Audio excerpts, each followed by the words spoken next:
Fala galera, sejam todos bem-vindos a esse Em Cima do Lance, hoje que é quarta-feira, dia 3 de setembro, eu sou Maurício Viana e nós vamos aqui falar um pouquinho sobre a pauta esportiva que tá pegando fogo, né? Por isso, nós hoje priorizaremos as notícias esportivas porque tem muita coisa acontecendo. Parece que o Campeonato Brasileiro vai chegando ao final e os dirigentes, né, os jogadores, a torcida dos times como um todo, né, parecem aqueles alunos que tá acabando o ano e eles começam a correr atrás de pontos, né, para poder realmente fechar o ano daquele jeito. E aí nós vamos, né, começar aqui a nossa pauta de hoje falando a respeito do seguinte, né, o Atlético Mineiro, né, o nosso glorioso Galo lá de Minas Gerais, anunciou, né, no início da noite da última terça-feira, o técnico Jorge Sampaoli, né, voltando lá pro Atlético, né, assumindo ali a vaga de Cuca, né, que foi demitido. E isso daí chama bastante atenção. Por que chama atenção? Porque simplesmente nós temos aí um técnico de volta ao futebol brasileiro, né, e que é um técnico que acumula suas glórias, mas também não é um técnico simpático, vamos dizer assim, né? Não é aquele técnico que você vê assim, poxa, fala dele como fala-se de Ancelotti, por exemplo, ou até do próprio Vojvoda, enfim, sabe, do Jorge Jesus, por exemplo, né? Assim, no contexto até geral, assim, né, vou até citar também Pep Guardiola, enfim, técnicos que realmente fizeram a diferença em seus respectivos clubes, porque na verdade o Sampaoli, apesar dele ser considerado um técnico que tem bons trabalhos, realmente um técnico que talvez faça a coisa andar, ele não é aquele técnico apropriado para um momento como que o Galo está vivendo. O Galo atualmente está com uma dívida que é absurda, né? É uma dívida de mais de 2 bilhões de reais, que pode levar quase 20 anos, entre 19 e 22 anos para poder ser paga. E a gente sabe que o Sampaoli não é um técnico de ambiente tranquilo, no sentido de que ele não vem para consertar nada nem botar nada no lugar.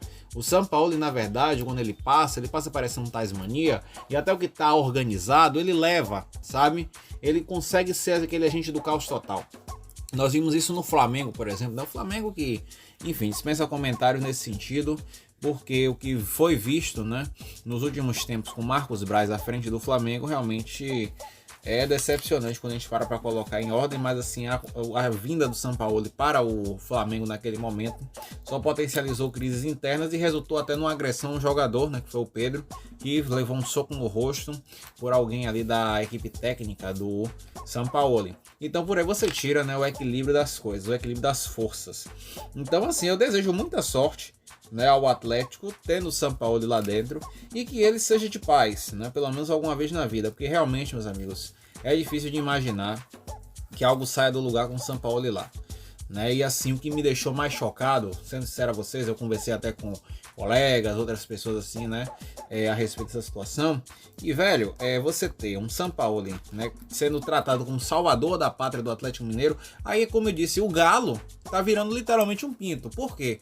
Porque você achar que o Clube Atlético Mineiro, com a grandeza que ele tem, um clube enorme, um clube assim realmente que tem a sua grandeza entre os maiores, né, aquele Olimpo, vamos dizer assim, dos grandes times do nosso país, sabe?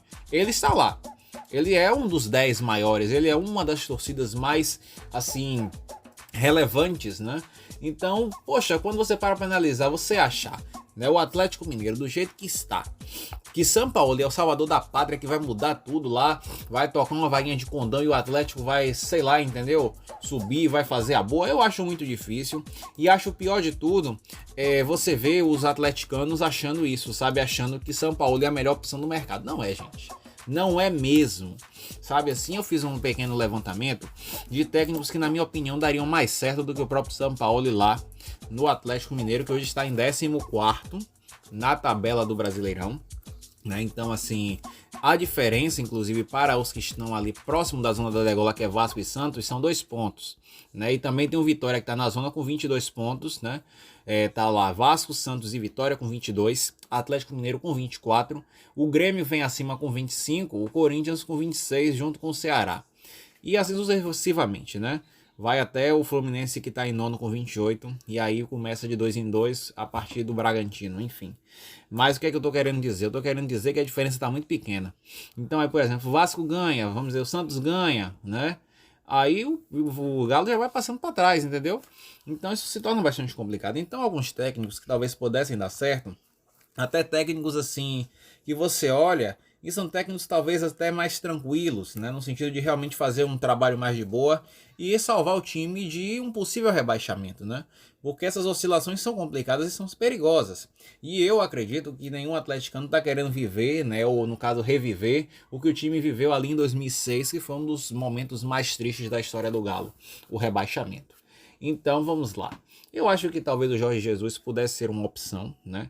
Conversar com ele, né? Já que ele tem o interesse de voltar, já teve aí um namoro com o Corinthians, o Flamengo é uma paixão, mas infelizmente não deu certo mais para voltar. Mas assim, o Galo também é gigantesco. Salvo engano, até teve algum flerte com o Galo. Eu não vou me lembrar agora, vou dar uma olhada aqui enquanto a gente está conversando. Mas eu acho que teve alguma coisa nesse sentido e seria um bom técnico, né? E aí, isso daí foi basicamente lá em 2021, né? Aparentemente, que ele pensou em voltar e quase foi para o Atlético Mineiro. Era o plano A naquela época, né? Tem uma matéria da ESPN aqui que relata isso. E aí o que é que acontece? Ele poderia ser uma opção, né? Mas talvez ele tenha se aquietado mais, né? Viu aí algumas negativas do Brasil para ele, uma pena, inclusive, porque nós sabemos da relevância que ele tem e teve no Flamengo. Mas é isso aí. O Carpini voltou agora para o Juventude, mas talvez fosse uma opção para o Atlético Mineiro, justamente porque o Carpini sabe muito bem treinar uma equipe, sabe muito bem das questões de jogo, né? Teve suas questões aqui no Vitória, mas assim, num saldo geral foi positivo. E o que aconteceu mais nesse final foram questões que não dizem respeito apenas ao Carpini, dizem respeito a toda uma configuração de um clube que você vai ver lá mais na frente, não tem gestão e não tem a cabeça no lugar, porque se tivesse, não estaria especulando trazer um técnico da Série B, que está quase, né, flertando com a Série C, para tentar treinar o time. Mas aí você vai ver isso lá na frente. Aí o que é que acontece? Aí o Zubeldia talvez fosse uma boa opção para o Galo, Ramon Dias, trazer aí o Tite de volta. A gente está aí tirando umas férias há uns tempos, né, para poder cuidar da saúde. Quem sabe ele pudesse rever as suas opiniões, suas convicções e vir, né? O Roger Machado, que talvez saia do Inter, poderia ser uma opção também, só mesmo para poder fazer o Galo sobreviver. O Galo continuar cacarejando na Série A, sabe? Porque realmente está difícil, está complicado você começar a tentar sonhar, de certa forma, com o Galo prosperando com o São Paulo. Eu não estou torcendo contra. Eu espero que dê certo. Mas tendo um técnico com o histórico que São Paulo tem, é difícil. Aí daqui a pouco, né, a janela já fechou, mas daqui a pouco tá querendo reforço. Daqui a pouco começa esse clima que a gente sabe muito bem qual é. E reforçando, o Galo hoje no extracampo, né, tá complicada a situação. Então é necessário tomar todos os cuidados possíveis. Mas é isso aí, né? Vamos deixar aí o torcedor do Galo sonhar com seu príncipe encantado carequinha. E vamos ver no que é que vai dar aí quando o São Paulo começar, né? Ele já foi anunciado. Agora é esperar aí pra ver, né? Temos aí data FIFA pela frente. Se eu não me engano, o próximo jogo do Galo vai acontecer, eu vou dizer pra você aqui agora. O próximo jogo do Galo vai ser no dia 11 de setembro, quinta-feira da semana que vem, contra o Cruzeiro pela Copa do Brasil, quartas de final, jogo de volta. E aí vamos ver o que é que vai dar também, né? Porque a Copa do Brasil tá rolando, né? E então estamos aí esperando para ver. Porque, né, tem aí os favoritos, né? Tem gente achando que o Bahia vai conseguir chegar até lá. E Deus ajude que chegue mesmo. Vamos esperar aí para ver. Mas vamos seguindo aqui os papos, meus queridos ouvintes aqui do nosso Em Cima do Lance. É o seguinte, vamos falar agora sobre um outro assunto que está chamando bastante atenção. Foi convocada uma coletiva de imprensa do Sport Clube Vitória para amanhã à tarde, por volta de 1h30. E aí é um anúncio da nova comissão técnica. Tá pintando aí um assunto, porque não se sabe se o interino, né, o técnico interino Rodrigo Chagas, será de fato efetivado no cargo, né? Lá como realmente o técnico que vai comandar o Vitória adiante, né? E aí citou-se aí, né? Tá aí uma suposição, aparentemente, que Jair Ventura, foi o que eu tava falando antes, né? Eu falei da questão de gestão aí, e aí tem Jair Ventura, que atualmente é técnico do Avaí. O Avaí está em 10º colocado na Série B do campeonato. E aí o Fábio Mota acha interessante trazer esse técnico para salvar o Vitória. O Vitória na primeira posição da zona de rebaixamento do Campeonato Brasileiro. Meus amigos, que situação complicada, viu?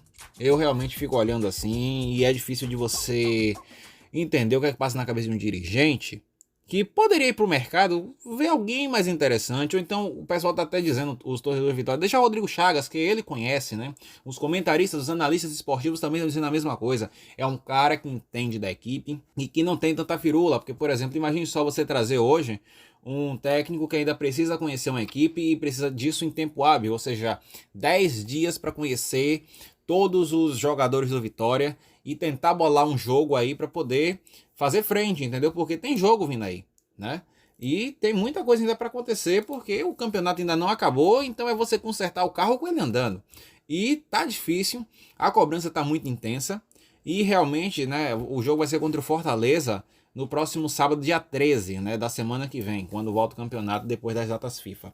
E assim, tá complicado justamente por isso, porque você vê que foi um ano ruim pro Vitória, né? E realmente não deu certo. E não deu certo muitas vezes, não só por uma questão da equipe em si, mas assim, a equipe que foi montada pelo dirigente, que é o Fábio Mota.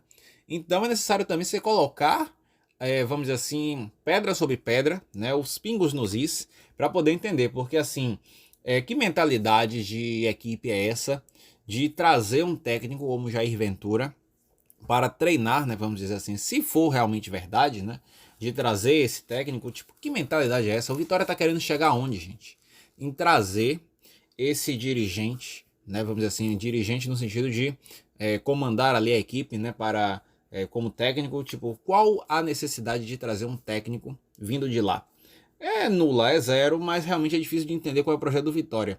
Né? É assim, a gente sabe muitas vezes, por exemplo, não dá para comparar a situação do Vitória com a situação do Galo, porque são situações bastante diferentes, assim, até em nível de tamanho de clube. Mas assim, quando você para analisar, o Vitória pode muito bem fazer certos tipos de balanço, certos tipos de estratégias para poder chegar em algum lugar e fazer, né, a busca por um técnico que saiba fazer o simples para poder fazer ele passar adiante e depois ver o que é que faz, sabe? Porque agora a briga é para não cair. E eu até tava vendo, e assim, me lembra muito a situação do Vitória atualmente, o que passou o Bahia em 2023, quando o Ceni estava chegando, né? E teve ali que consertar as burradas de Renato Paiva, que foi demitido agora também do Fortaleza, né? Depois de pouco tempo de assumido, né? Enfim. Mas é complicado. Então, tipo assim, agora a luta vai ser para não cair. E talvez essa luta seja até o final, até o último apito lá do Campeonato Brasileiro, onde vai se definir isso daí, velho. E assim, é triste, mais triste do que tudo, é realmente você vê a torcida sofrendo com isso daí. Né? Então realmente falta a mentalidade para a equipe como um todo, né? Entender realmente a Série A.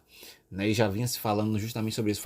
Falava-se muito de Léo Condé quando era técnico, essa questão de mudança de mentalidade de equipe, porque nós, né, o pessoal falava assim, nós estamos saindo da Série B para a Série A, né, são coisas diferentes, o pessoal falava muito, alertava muito, e infelizmente vai o Vitória escorregando na mesma casca de banana.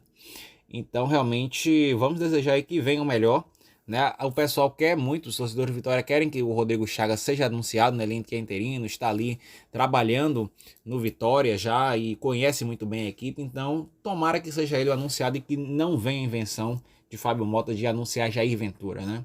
Fábio Mota agora está se assemelhando muito ao Marcos Braz, né? Que foi o dirigente do Flamengo e que sempre inventava uma burrada por cima da outra.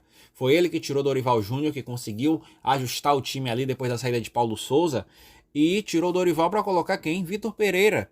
E Vitor Pereira fez o que à frente do Flamengo, a não ser bagunçar um trabalho, sabe? Então é bastante complicado você ver isso aí, tipo, o Flamengo entrou numa crise por culpa de seus dirigentes. Aí você diz assim, crise? Ok, né? O time continuou lá em cima na tabela, mas a crise era real, sabe? Era uma crise complicada mesmo, porque era uma troca de gestão atrás de troca de gestão, que você via muito dinheiro saindo do clube, mas o clube só ficou ali de pé, porque era um clube com estrutura, porque se não fosse um clube menor, talvez não tivesse existido as trapalhadas de um cara que estava ali tomando decisões que ele achava convenientes, ele não entendia o mercado.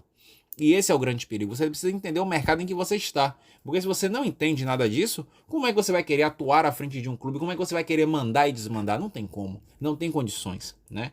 Então, é isso aí, trazendo esses nuances, essa loucura toda aí, que realmente esse futebol daí deixa, viu? E olha que nesses últimos anos a gente já viu tanta coisa. Aí fala disso aí de Vitor Pereira, aí lembra da história da sogra, aí É difícil ver aí, já vê o Corinthians que também não vai bem e tá aí também na misericórdia com essa questão interna, enfim, né? O extracampo tem complicado muito o que é o resultado dentro de campo, né? Não dá pra... Uma coisa não anula a outra. Ainda é necessária essa manutenção, né? Um exemplo agora é Renato Paiva fora do Fortaleza. Será que vai dar jeito? Porque assim, Renato Paiva, na verdade, é até uma grande questão, porque assim, eu nunca achei ele um grande técnico. Quando ele estava à frente do Bahia, né, e era chamado de bagre, de professor Pardal e todas essas coisas, com razão, até chamado de burro, ele foi embora do Brasil, né, saiu do Bahia porque foi chamado de burro, ele não aguentou ser chamado de burro. Então por aí você tira, né, um cara que não aguentava a pressão de ser chamado de burro porque ele realmente não tomava decisões corretas à frente de um time que tinha muito para oferecer naquela época, né, e o time quase indo para a zona de rebaixamento. O Bahia viveu dias terríveis ali em 2023 por causa dele. E aí ele foi pro Fortaleza, não rendeu como esperado, né? Agora aí já foi demitido. Na verdade não deveria nem ter chance, né? Como o pessoal diz, né? Realmente foi um milagre ele ter ido até, vamos dizer assim, de uma forma tranquila ali no Botafogo, mas também deu o que tinha que dar. Enfim, é um técnico que, assim como o Vitor Pereira, né? Daqui a pouco vai voltar lá para Portugal e, sabe, vai seguir a vida em outros âmbitos, porque realmente aqui no Brasil não dá mais para nenhum dos dois, né? E aí você fica naquela dúvida até, falando de técnico, o Brasil tem técnicos hoje, porque realmente está difícil essa situação de você olhar um clube como Atlético Mineiro, um clube como Vitória, um clube como Fortaleza, tá ali numa pendenga para poder arranjar um técnico. É difícil demais, sabe? E aí você vai olhando, parece que as opções vão ficando limitadas, parece que o mercado, né, tá difícil, né? É muito complicado mesmo você olhar assim, essa situação, num contexto geral assim, realmente fica difícil e você não sabe para onde correr, né? Mas é isso aí. Vamos seguindo aqui, falando agora do Bahia e Confiança, que vai acontecer pela Copa do Nordeste, lá na casa do Confiança, né? E vamos lá, é um jogo bastante esperado, porque apesar, né, de muitos acharem que o Bahia já ganhou, são 90 minutos, né? Na verdade 180, porque tem o jogo de ida e o jogo de volta. O jogo de volta vai ser na Fonte Nova no sábado. E aí realmente tem que esperar para ver o que é que vai dar. A gente espera que dê bom, né? Pro Bahia, e assim, o Confiança também tá confiante, né? A redundância aí, de que pode ganhar esse título de campeão, porque realmente se esforçou tanto que chegou na final, né? Eliminou Vitória. Foi graças ao Confiança que Carpini caiu, né? Lá treinando Vitória, enfim. E além do mais, agora falando aí de escalação, de jogo e tudo mais, né? E aí começaram já as especulações aí da seleção. Ancelotti já tá esboçando o que é que ele pode fazer aí de escalação para enfrentar o Chile. E é isso aí, quinta-feira, 9h30 da noite, lá no Maracanã, vai ter esse jogo. E vamos esperar aí para ver. Olha, a seleção escalada por Ancelotti é bastante interessante porque ele não deixou de escalar, né, vamos dizer assim, para o time jogadores que atuam no Brasil e que estão muito bem, obrigado, né? A exemplo do próprio Jean Lucas, que foi, né, selecionado. Isso é bastante importante porque a gente vinha de uma época, né, que não estava legal, não estava interessante você ver tantos jogadores estrangeiros sendo escalados e o resultado não está vindo. Estrangeiros no sentido de atuarem lá fora, né? São jogadores nascidos no Brasil que atuam em clubes europeus, por exemplo, né? Enfim, então é bastante complicado você se deparar com uma situação dessa e não ver o resultado esperado, porque tipo assim, né? Eles são escalados a respeito da questão de, né? Atuam lá, trabalham lá, não sei o que, aquela coisa toda, e parecer que realmente, enfim, estar na Europa é melhor do que estar no Brasil, e nem sempre é bem assim, né? Porque os caras que estão muitas vezes aqui jogando no Brasil estão jogando melhores que os caras que estão jogando lá fora. E muitas vezes isso se prova, né?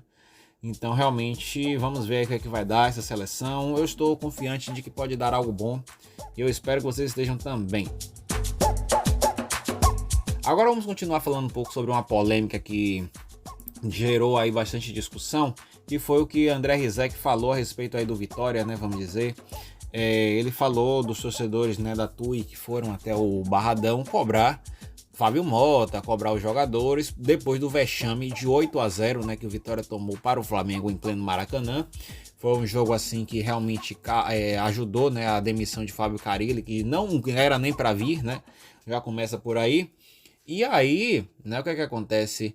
Rizek tão conhecedor, né, como jornalista esportivo tão conhecedor dos times, ele simplesmente confundiu a Ilha do Retiro com Barradão. A Ilha do Retiro, né, pertence também a um time rubro-negro, né, que é o Sport do Recife, e nada tem a ver com Vitória, a não ser as cores vermelho e preto e um leão, né, em seu escudo.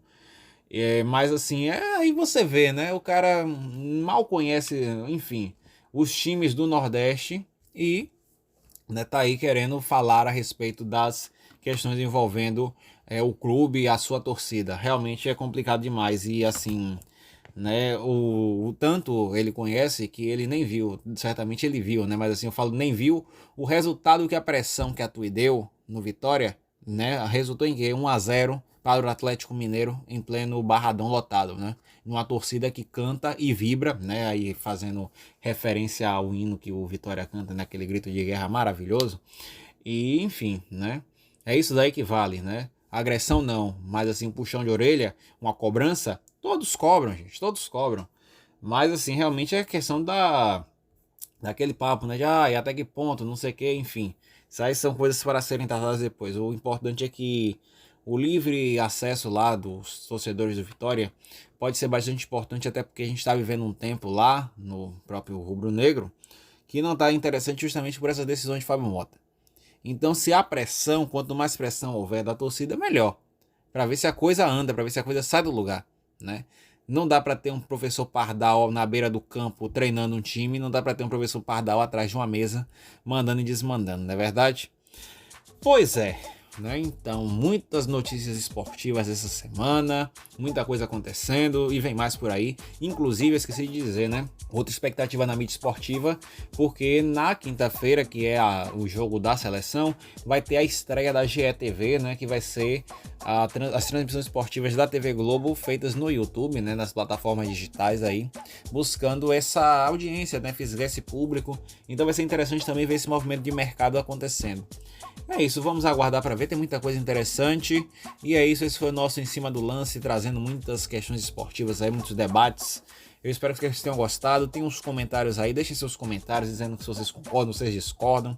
E vamos aí falando, vamos conversando, porque realmente o esporte é uma caixinha de surpresas, né? Acho que é por isso que a gente gosta tanto, né? Porque é o esporte da zebra, é o esporte de quem jogou melhor, ou às vezes é o esporte, né? Enfim, de tudo, né?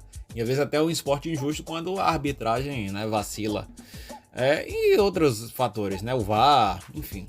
A gente vai se entendendo aí e não deixa de amar os nossos times e o nosso futebol brasileiro, que é o melhor do mundo, não tem pra onde correr. Então é isso, meus amigos, uma boa quarta-feira para todo mundo. Amanhã nós voltamos com Em Cima da Hora, sempre na hora certa para você ouvir. E é isso aí, valeu e até a próxima.